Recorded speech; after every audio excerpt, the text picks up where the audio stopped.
Let's take a look at where the Aviation Effectiveness Research fits in with developing and evaluating transportation programs, whether they be air, land, or water. The first thing that should always be done is to clearly and correctly define the program's purpose. What exactly are you trying to accomplish? What's the goal? If you have a clearly defined purpose, you'll be able to make decisions in light of that purpose, and that'll make your job easier. Once you've established a clear and correct purpose, a requisite transport assessment should be conducted.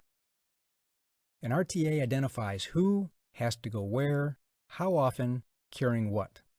It's basically an inventory of the transportation required in a geographic ministry area.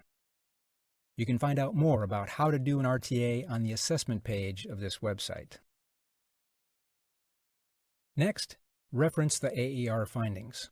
That is, take what you learned from the requisite transport assessment and reference the AER findings to gain insight, understanding, and principles for use in formulating an appropriate transportation solution.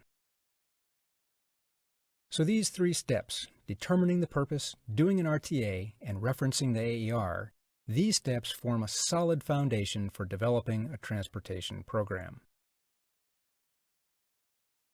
Next, merge all three to determine the nature and shape of the program.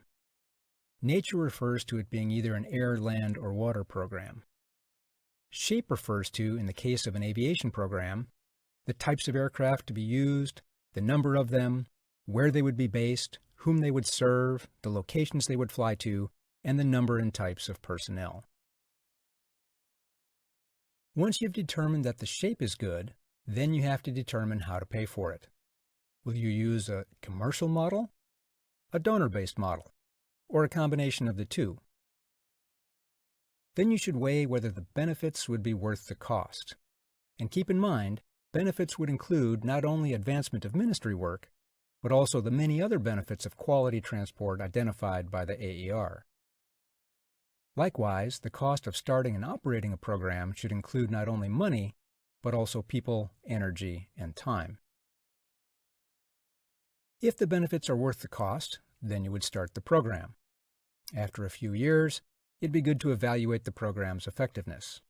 Is it doing what it was designed to do? How well is it doing it? Evaluating effectiveness is a part of good stewardship. An evaluation could be done using the same methodology as that used for the AER. Another requisite transport assessment should also be conducted because ministries, countries, and conditions change over time. Following this evaluation, if need be, you can adjust the nature and shape of the program to make it more effective. But let's say a program cannot be made financially viable or can't be made worth the cost. You can try reshaping it or redoing the financial model. But if these steps are unsuccessful, then you'd have to end your efforts. Using requisite transport assessments and the Aviation Effectiveness Research will help your organization make knowledgeable decisions about developing transportation programs.